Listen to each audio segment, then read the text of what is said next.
Chers amis, bonjour. Ici Mijou Pelletier, coordonnatrice diocésaine du parcours Debout ensemble dans le Christ. Aujourd'hui, nous nous penchons sur la rencontre numéro 2 de l'étape 3, dont le titre est « Appelé à la mission du Christ aujourd'hui ». Aujourd'hui, j'ai le plaisir d'accueillir dans notre studio Mme Lorraine Lemieux, une grande amie qui date de loin, et qui va nous permettre, en échangeant, en jasant, de réfléchir et de développer le thème « Appelé à la mission du Christ aujourd'hui ». Alors, bonjour Lorraine. Bonjour Mijou.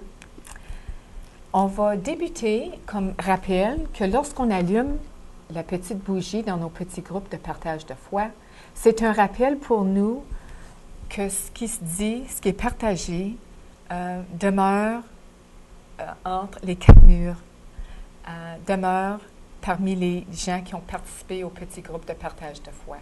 Moi, j'ai toujours le droit de partager ce que moi, j'ai reflété ou ce que j'ai dit dans le partage, mais je n'ai pas le droit de partager ce que les autres ont dit. Alors, lorsqu'on allume la bougie et lorsqu'on l'éteint, à la suite, c'est plutôt la rencontre sociale, là, mais pendant que la rencontre, c'est important d'avoir ce symbole présent. Et on commence toujours dans nos petits livres, on a des citations, mais on commence toujours par une prière. Mais aujourd'hui, on va surtout regarder à une réflexion dont l'auteur est anonyme. Et je vais demander à Lorraine de lire cette réflexion qui nous invite à réfléchir au thème. Dieu a besoin de nous. Christ n'a pas de mains, il n'a que nos mains pour faire son travail aujourd'hui. Christ n'a pas de pieds, il n'a que nos pieds pour conduire les hommes sur son chemin. Christ n'a pas de lèvres, il n'a que nos lèvres pour parler de lui aux hommes. Christ n'a pas d'aide, il n'a que notre aide pour mettre les hommes à ses côtés. Nous sommes la seule Bible que le public lit encore. Nous sommes le dernier message de Dieu, écrit en actes et en paroles. Merci, Lorraine. Alors, à ce moment-ci, on invite toujours l'Esprit Saint de nous éclairer, de nous donner les paroles dans nos petits groupes, mais on l'invite également à être présent avec nous aujourd'hui pour nous donner les paroles, pour bien développer le thème qui nous est proposé cette semaine, semaine 2. Alors, la prochaine étape, après la prière d'ouverture, c'est « Vive notre foi ». Ici, on va faire un retour sur la semaine précédente qui introduisait la thématique de « Sur les pas du Christ ». Et on fait un tour de table, puis on invite les gens à partager là où ils se sont appelés à s'engager. On ne le fera pas aujourd'hui. On va continuer avec la prochaine étape qui est « Partageons notre histoire ». Et dans le texte, dans nos petits livres, on a un exemple d'une communauté des États-Unis au Massachusetts. Et c'est la paroisse Saint-Patrick de Lawrence qui se sont impliqués dans des projets de bien-être, surtout pour les pauvres. Ils ont monté une organisation qui avait pour titre « Labels are for Jars », dont ils voyaient aux besoins des pauvres et surtout à la bonne alimentation des pauvres. Alors, ils étaient vraiment au service, ils servaient des bons repas aux gens en besoin. Faut dire que cette communauté, le projet n'est pas tombé du ciel. Ça leur a demandé une bonne réflexion. Puis, tel que proposé par Sœur Marie Cooper durant la formation et durant tout le processus de Debout, il y a 3 étapes. Il y a question de voir, juger, agir. Sœur Marie, la semaine lors de la formation, disait « observer, réfléchir et agir ». Donc, cette communauté, ils ont pris le temps d'observer, de voir quels étaient les besoins de leur communauté. Ensuite, ils ont regardé aux besoins à la lumière du Christ, donc par la parole. Puis souvent, c'était la parole de Dieu tirée de la Bible du dimanche, la lecture du dimanche, parce qu'on n'a pas besoin de regarder pour quelque chose de précis. Dieu va nous parler, sa parole est toujours dynamique, est toujours vivante. Alors, les gens ont pris le temps de réfléchir aux besoins, aux projets possibles. Ensuite, de le mettre à la lumière de Dieu. Et à la fin, ils ont décidé sur un plan d'action. Donc, c'est là où on trouve l'agir. Donc, on commence toujours par une mise en situation lorsqu'on se rencontre. Et ensuite, on partage suite à l'exemple qui nous est donné. Aujourd'hui, nos questions, ou la question en particulier à laquelle on va cibler, se penche sur le thème de solidarité et sur l'écoute. Et un premier niveau de solidarité consiste à se mettre à l'écoute les uns des autres. Lorraine, qu'en penses-tu? Bien, comme un début des rencontres, c'est le partage de la foi par une réflexion sur l'action de Dieu dans nos vies, je crois qu'il est essentiel d'être à l'écoute les uns des autres. Et puis, justement, pour découvrir ce que l'autre partage. Mais ce n'est pas facile d'être à l'écoute parce qu'on a de l'habitude de vouloir commencer une discussion ou de vouloir commencer à échanger au lieu d'écouter. Mais quand on est dans un groupe comme celui-ci, il faut vraiment qu'on soit à l'écoute. D'accord, oui. Puis, si je peux citer le pape François qui dit que la foi, on grandit dans notre foi par l'écoute. Et c'est un peu le but des petits groupes de partage de foi, c'est que lorsqu'on écoute ce que l'autre discerne dans la parole de Dieu, cela vient nous éclairer, nous aide à grandir dans notre foi, nous aide à grandir en solidarité avec notre petite communauté aussi. Mais comme tu viens de bien dire, l'écoute n'est pas toujours évidente ou facile. Puis parfois, même dans l'animation de petits groupes, il peut y avoir des pièges, puis des situations, des obstacles. Alors, ce qui mène un peu à la prochaine question. Exprimez si, à votre avis, le groupe accomplit bien cette écoute lors des rencontres. Alors, chaque petit groupe va avoir l'occasion de prendre le temps pour dire, écoute, comment est le climat relationnel dans notre petit groupe? Comment il écoute? As-tu des choses ici que tu aimerais rajouter? Moi, je pense que ça va dépendre de l'animateur, de l'animatrice du groupe. S'il a l'habilité de bien diriger ou de bien guider le groupe à travers la démarche du partage de la foi, c'est très important. Il ou elle devrait être en mesure de faire passer le groupe d'une étape à l'autre, en respectant l'équilibre et le rythme du processus, en veillant à ce que tous ceux et celles qui veulent s'exprimer puissent le faire. Puis il y a différentes façons de faire ça. On doit respecter d'être à l'écoute de la personne qui parle sans l'interrompre. On doit accueillir ses pensées sans ajouter des commentaires, même si on voudrait ajouter un commentaire positif. Parce que nous ne sommes pas là pour juger ou ajouter à la réflexion de la personne qui vient de faire le partage. Nous devrions plutôt accueillir ce que l'autre a dit, d'essayer de comprendre son message et puis de peut-être se l'approprier à nous-mêmes dans notre foi. Et puis, tout comme on fait quand on écoute la parole de Dieu et l'homélie à l'Église. Oui. Puis quand on écoute l'homélie, puis par la suite, on en jase avec quelqu'un, puis on dit ce qu'on a retenu, puis l'autre m'écoute. On est en train vraiment de partager peut-être des grâces, un don précieux qu'on a reçu en écoutant l'homélie. Tout comme en écoutant les gens dans nos petits groupes, ils sont en train de partager ce qui est vraiment le plus précieux pour eux parce que c'est la voix de Dieu qui leur parle aussi. Alors, encore plus simple. Mais je trouve que ça serait par le silence qu'on devrait faire ça. Parce que ce n'est pas le temps. Comme on écoute le prêtre pendant son homélie, on n'est pas en train d'avoir une discussion avec lui. Non. On est en train d'assimiler qu'est-ce qu'il est en train de nous expliquer, sa réflexion face à l'Évangile. Et puis, c'est un peu cette attitude qu'on devrait commencer à développer. Oui. Tout ça pour dire aussi que quand on fait, puis on arrive à cette partie-là, partageons l'histoire de Dieu, on va écouter la parole, les moments de silence sont importants. Puis tu l'as bien dit, Lorraine, c'est que quand on écoute, que ce soit la parole de Dieu ou quelqu'un qui partage, on propose dans 1h30, partie de la démarche, c'est de prendre des moments de silence. Parfois, on a un malaise face à ce silence, mais c'est tellement important de faire silence en dedans, faire le plein en dedans. OK.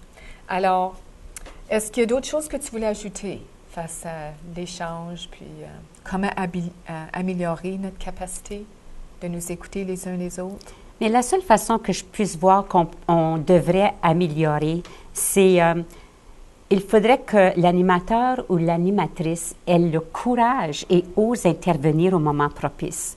Donc, si une personne veut parler une deuxième fois avant que même tout le groupe ait parlé, elle devrait avoir être éclairée par l'Esprit Saint de dire avec tact qu'il faut attendre que tout le groupe ait son tour. Oui, oui. Et si quelqu'un veut ajouter un commentaire, même positif, il faudrait que l'animatrice ou l'animateur dise encore avec beaucoup de tact et d'amour que ce n'est pas le temps, qu'on devrait être en train d'écouter le message, mais pas faire un commentaire. Oui. Parce que vraiment, on n'est pas là pour avoir des discussions théologiques ou même d'essayer d'expliquer l'Évangile. On est là seulement pour écouter ce que l'autre a à partager et puis ce qu'il ressent de sa propre foi. Oui, tout en écoutant comment Dieu me parle aussi, pas seulement ce que l'autre a partagé, mais Dieu me parle à travers ce que j'ai entendu, mais à travers sa parole, parce que c'est des occasions pour que Dieu puisse me parler aussi. Oui. Oui, oui. C'est bien. Alors, on continue. Partageons l'histoire de Dieu. Alors, aujourd'hui, on se penche sur le livre de Luc, puis qui a pour titre « La bonne nouvelle ». Alors, Lauriane, pourrais-tu lire le chapitre 4, 14 à 22? Jésus commence son œuvre en Galilée. Jésus retourna en Galilée, plein de la puissance du Saint-Esprit. On se mit à parler de lui dans toute cette région. Il y enseignait dans les synagogues et tout le monde faisait son éloge. Jésus se rendit à Nazareth, où il avait été élevé. Le jour du sabbat, il entra dans la synagogue selon son habitude. Il se leva pour lire les Écritures et on lui remit le rouleau du livre du prophète Isaïe. Il le déroula et trouva le passage où il est écrit « L'Esprit du Seigneur est sur moi. Il m'a consacré pour apporter la bonne nouvelle aux pauvres. Il m'a envoyé pour proclamer la délivrance aux prisonniers et le don de la vue aux aveugles, pour libérer les opprimés, pour annoncer l'année où le Seigneur manifestera sa faveur. » Puis, Jésus roula le livre, le rendit au serviteur et s'assit. Toutes les personnes présentes dans la synagogue fixaient les yeux sur lui. Alors, il se mit à leur dire, « Ce passage de l'Écriture est réalisé aujourd'hui pour vous qui m'écoutez. » Tous exprimaient leur admiration à l'égard de Jésus et s'étonnaient des paroles merveilleuses qu'il prononçait. Ils disaient, « N'est-ce pas le fils de Joseph? » Acclamons la parole de Dieu. Louange à toi, Seigneur Jésus. Réfléchir. On va réfléchir maintenant à la question suivante qui fait partie de toutes les démarches et toutes les rencontres de Debout. Quel mot, quelle expression ou quelle image du texte de l'Écriture parle à mon cœur ou interpelle ma vie? Alors, Lauriane, lorsque tu as fait la lecture... Je suis très visuelle. Alors, quand je vois Jésus qui prend le rouleau à la fin, puis il le rend au serviteur, il s'assoit. Et puis là, je m'imagine que les autres le regardent et puis sont tous étonnés de qu'est-ce qu'ils viennent d'entendre. Et puis même, ils sont comme, se demandent qu'est-ce qui vient de se passer. Parce que c'est vraiment la première fois que Jésus s'annonce dans sa mission. Et puis, c'est extraordinaire. Lorsque j'écoutais la parole, ce qui m'a frappé surtout, c'était quand tu as lu, Jésus retourna en Galilée plein de la puissance du Saint-Esprit. Ensuite, un peu plus tard, lorsque Jésus déroula et trouva le passage, il était écrit « L'Esprit du Seigneur est sur moi, il m'a consacré pour apporter la bonne nouvelle aux pauvres. » Alors, c'est venu me chercher parce que pour moi, c'était, surtout la première, plein de la puissance du Saint-Esprit. C'était un rappel que Dieu nous veut plein de vie, mais que son Esprit Saint est toujours présent, il est toujours là. Puis tantôt, tu as parlé de oser comme animatrice de groupe. Bien, avec la puissance de l'Esprit Saint, on peut oser. Il peut nous donner les paroles, la force. Et tout comme quand Jésus a déroulé le texte, la parole de Dieu, puis qu'il a lu le texte qui dit « L'Esprit du Seigneur est sur moi, il m'a consacré pour apporter la bonne nouvelle aux pauvres. » Bien, pour moi, c'est un rappel aussi que moi aussi, je suis, l'Esprit Saint est sur moi. Il m'habite. Il m'a aussi consacré pour apporter la bonne nouvelle aux pauvres. Okay? Qu'est-ce que ça a l'air, apporter la bonne nouvelle aux pauvres? Il nous donne des pistes, il nous donne des suggestions. Et c'est là où, durant nos rencontres, on a des questions précises pour nous aider justement à faire ce transfert. Alors, on va prendre quelques minutes pour regarder surtout la deuxième question qui demande « Pensez à quelqu'un que vous pourriez décrire comme ayant reçu force et dynamisme de l'esprit. » Lorraine, il y a quelqu'un qui te vient à l'idée? Oui. Tout de suite, la première personne qui me vient à l'idée, c'est un prêtre que j'ai rencontré à ma paroisse à Saint Patrick, quand il a remplacé le curé pour quelques mois. J'avais l'habitude d'aller à l'église de façon régulière, ordinairement une fois par semaine, comme tous les autres. Pour moi, c'est un lieu de rencontre où j'ai le plaisir de revoir les gens. Et même si la messe est elle-même routinière, le highlight pour moi, c'est de recevoir la communion. Alors un jour, en 2009, quand j'ai assisté à la messe de ce prêtre, Père François Gnohossou, je fus véritablement touchée, particulièrement à l'élévation de la Sainte Eucharistie. Quand il éleva l'hostie, c'était de voir à nouveau ma mère qui me disait quand j'étais enfant, « Regarde, c'est Jésus qui est là, et dis dans ton cœur, « Mon Seigneur et mon Dieu, je t'adore et je t'aime. » Ce prêtre levait l'hostie avec tellement de révérence, de respect et d'amour que je voyais et ressentais la présence de Jésus. Et pendant l'élévation, il s'est mis à chanter « Jésus, nous t'adorons ». Puis, nous avons chanté aussi ces belles paroles avec lui. Et je voyais presque ma mère à côté de moi qui était en train de jouir de cette belle messe.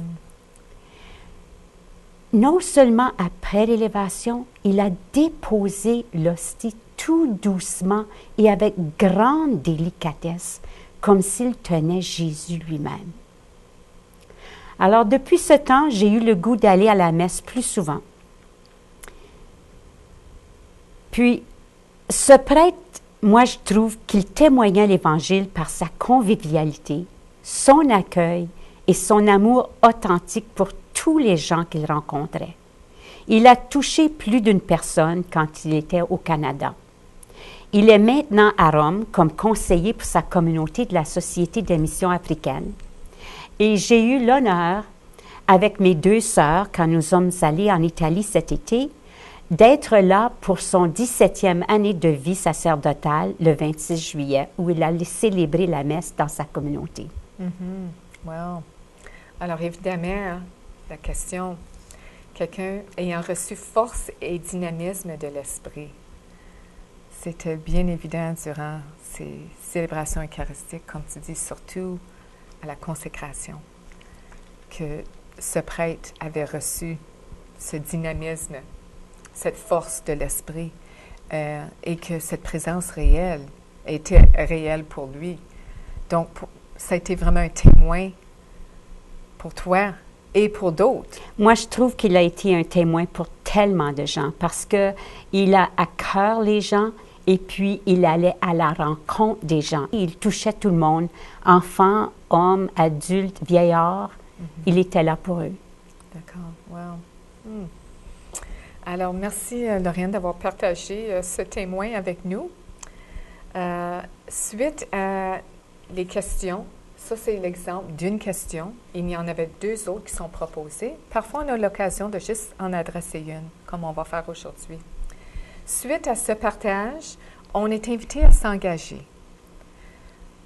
On a réfléchi aujourd'hui à la mission de Jésus, mais aussi, c'est important de faire le lien, le transfert jusqu'à notre mission.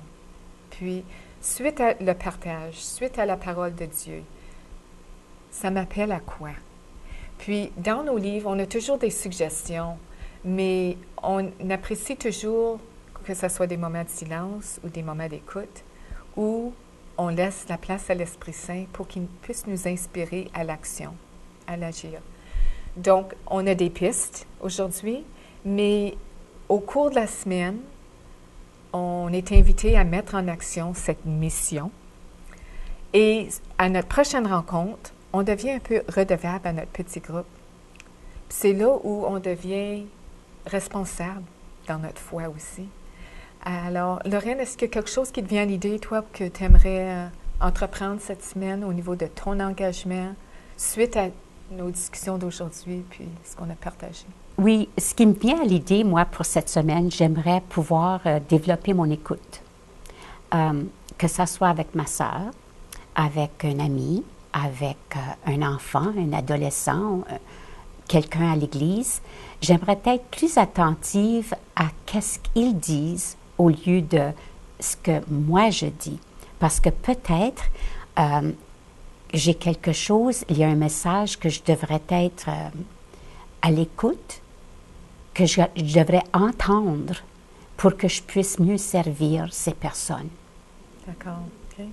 Dans mon cas, lorsque je relisais les textes de cette rencontre 2, ce qui m'est venu à l'esprit, c'est un comité à lequel je siège depuis plusieurs années.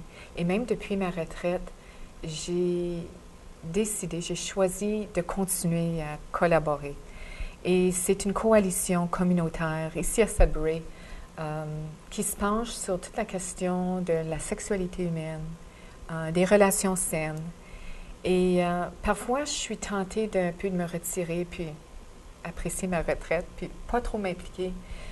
Par contre, je me sens appelée, puis je me sens responsable de contribuer aux démarches et à notre processus de croissance comme groupe. Toute cette question de solidarité dans notre groupe, je crois qu'elle est importante. Puis, je crois que j'ai quelque chose à contribuer à ce comité. Alors, pour justement développer cette solidarité, mais pour vraiment cheminer dans ce dossier. Donc, je crois que je suis appelée à apporter des suggestions comme je l'ai fait, mais pas juste apporter des suggestions, mais faire le suivi nécessaire. Alors, durant cette semaine, je me propose de faire du suivi avec la dame qui préside le comité pour justement apporter quelque chose à notre prochaine rencontre. Puis je pense que ça tombe bien dans la question d'équité, mais tout le gros domaine de justice sociale sur lequel on se penche durant étape 3 de Debout ensemble dans le Christ. Alors, après notre invitation à s'engager, on termine avec une prière de clôture. Alors, je vous invite à prier avec nous. Sûr que le Christ nous a confié son esprit aujourd'hui, nous faisons nôtres les promesses que nous sommes appelés à remplir. L'Esprit de Dieu repose sur moi, l'Esprit de Dieu m'a consacré. L'Esprit de Dieu m'a envoyé proclamer la paix, la joie. L'Esprit de Dieu m'a choisi pour proclamer la bonne nouvelle à ses pauvres. L'Esprit de Dieu m'a choisi pour consoler les cœurs accablés de souffrance. L'Esprit de Dieu m'a choisi pour accueillir le pauvre qui pleure et qui peine. L'Esprit de Dieu m'a choisi pour annoncer la grâce de la délivrance. L'Esprit de Dieu m'a choisi pour célébrer sa gloire parmi tous les peuples. Affermis, Seigneur, ce que tu as réalisé en nous et garde dans nos cœurs les dons du Saint-Esprit, afin que nous n'ayons pas honte de la croix du Christ, mais proclamions dans le monde notre foi au Seigneur ressuscité et que nous accomplissions ses commandements avec un amour généreux par Jésus le Christ, notre Seigneur. Alors, Lauriane, je tiens à te dire un grand, grand merci d'avoir été là aujourd'hui dans le studio pour diffuser, pour enregistrer surtout cette émission, surtout pour la préparation qui est venue au préalable. Je sais que tu as pris cette tâche-là à cœur, que tu y as mis ton cœur. Alors, un grand, grand merci d'avoir été là. De rien. Comment pouvais-je te refuser, Mijou? Oh, ben, il y en a qui ne se gênent pas. Alors, à vous, chers téléspectateurs, chères téléspectatrices, merci d'avoir été des nôtres. Sachez que vous pouvez toujours vous inscrire au petit groupe de partage de foi. Vous n'avez qu'à approcher des gens de votre paroisse ou vous pouvez communiquer avec moi ici au centre diocésain sur la rue Sainte-Anne à Sudbury. Et sachez que la semaine prochaine, nous nous pencherons sur la rencontre numéro 3 qui a pour titre « Appelé à apporter la joie et l'espérance ». Alors, encore une fois, merci d'avoir été là et au plaisir.